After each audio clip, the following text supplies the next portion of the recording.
Assalamualaikum warahmatullahi wabarakatuh. Perkenalkan, nama saya Masyari Nur Maulidia, biasa dipanggil Ariel, dari kelas MD1B dari kelompok 7, akan membahas tentang perkembangan pemikiran Islam pada abad modern. Baik, di sini saya akan menjelaskan beberapa hal yang penting dari makalah yang saya buat dengan teman-teman saya. Pertama, 3 latar belakang atau 3 hal yang mendasari pemikiran modern. Pertama, munculnya kesadaran pembaharuan secara infant, di mana hal ini disebabkan oleh pemikiran-pemikiran dari Ibnu Taimiyah. 2. Lahirnya peradaban baru dari Barat yang biasa kita sebut dengan masa Renaissance atau masa keemasan Barat, yang dimana hal itu mendorong ide sentral modernisasi serta pemikiran rasional ilmiah sehingga melahirkan sains dan teknologi.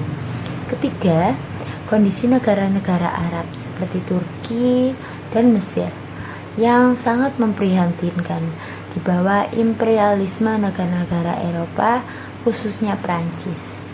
Hal itu berdampak pada kesadaran umat muslim untuk bangkit dari masa kejemutan atau masa kemunduran dan mencapai kemerdekaan, sehingga muncullah gerakan pembaharuan dalam Islam.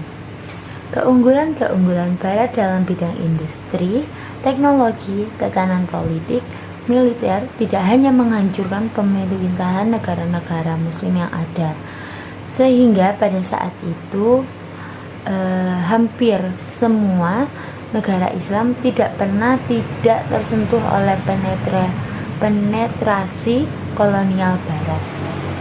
Seiring dengan berjalannya waktu, ada beberapa negara Islam yang mengalami kemajuan di bidang ilmu pengetahuan seperti Turki, India, dan Mesir. Sultan Muhammad II dari Kesultanan Turki Utsmani melakukan berbagai usaha agar umat Islam di negaranya dapat menguasai ilmu pengetahuan dan teknologi. Usaha-usahanya bisa kita lihat dari: pertama, memasukkan kurikulum pengetahuan umum kepada lembaga-lembaga Islam. Kedua, mendirikan lembaga pendidikan untuk mencetak tenaga-tenaga asli di bidang administrasi, juga membangun lembaga untuk menyediakan tenaga-tenaga ahli di bidang penerjemah. Ketiga, mendirikan perguruan-perguruan tinggi di bidang kedokteran, militer, dan teknologi. Pada tanggal 1 November 1923 Masehi, Kesultanan Turki dihapuskan dan diproklamirkan sebagai negara berbentuk republik dengan presiden bernama Mustafa Kemal Atatürk, pendiri Turki modern 1881 sampai 1938 Masehi. Setelah itu, kemajuan di bidang pengetahuan dan teknologi terus mengembang. Oke, kita beralih ke negara India. Pada saat India dijajah oleh Inggris, mereka memiliki banyak cendekiawan muslim yang berpikir modern. Salah satunya ialah Syah Waliullah, Muhammad Iqbal, Sayyid Ahmad Khan, Sayyid Amir Ali, Muhammad Ali Jinnah, dan Abdul Kalam Azad. Di antara cendekiawan tersebut, yang besar jasanya terhadap umat muslim atau umat Islam di India adalah Sayyid Ahmad Khan. Setelah India dan Pakistan merdeka dari Inggris pada tahun 1947 Masehi, umat Islam terbagi menjadi 2. Ada yang masuk ke Republik Islam Pakistan dan juga ada yang tetap di India. Di antara cendekiawan tersebut, yang besar jasanya terhadap umat Islam di India adalah Sayyid Ahmad Khan. Pada masa pembaharuan, terutama setelah ekspansi Napoleon ke Mesir 1798 Masehi, umat Islam Mesir, khususnya para penguasa dan kaum cendekiawannya, menyadari akan keterbelakangan mereka dalam urusan duniawi jika dibanding dengan bangsa-bangsa Eropa itu. Maka dari itu mereka mengejar ketertinggalan mereka dari bangsa-bangsa Eropa. Muhammad Ali Penguasa Mesir tahun 1805 sampai 1849 Masehi mengirim para mahasiswa untuk mempelajari ilmu pengetahuan dan teknologi ke Prancis. Setelah kembali ke Mesir, mereka mengajar di berbagai perguruan tinggi, terutama di Universitas Al-Azhar. Beberapa bidang yang berkembang ialah: pertama, bidang akidah; dua, bidang ilmu pengetahuan;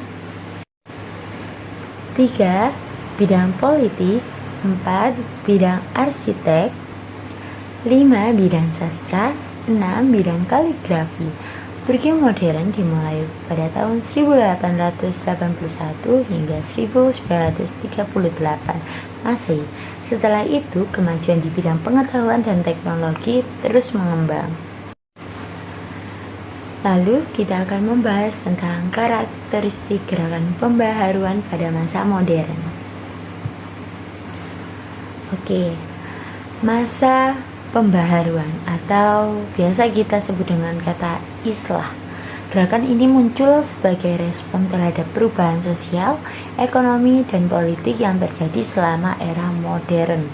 Berikut adalah beberapa karakteristik utama dari gerakan pembaharuan dalam Islam pada masa modern. A. Peradaban Islam pada masa modern muncul sebagai upaya pembebasan dari belenggu penjajahan Barat. B. Perkembangan peradaban Islam pada masa modern tidak bergerak cepat karena mayoritas negara Islam disibukkan dengan usaha meraih kemerdekaan. C. Adanya kesadaran pada sebagian besar negara Islam untuk belajar dari kebangkitan dunia Barat dari keterpurukan. D. Peradaban Islam muncul untuk didedikasikan bagi kepentingan dan kemaslahatan umat Islam. E. Peradaban Islam lebih banyak terfokus pada negara-negara Islam yang berbeda di benua Asia Timur Tengah, dan benua Afrika. F. Seni sastra dan arsitek yang ada adalah pengembangan dari peradaban pada masa kejayaan Islam. G. Adanya pengaruh peradaban Barat. Sekian dari saya. Mohon maaf bila banyak kesalahan atau banyak kekurangan dalam tutur kata. Sekian. Wassalamualaikum warahmatullahi wabarakatuh.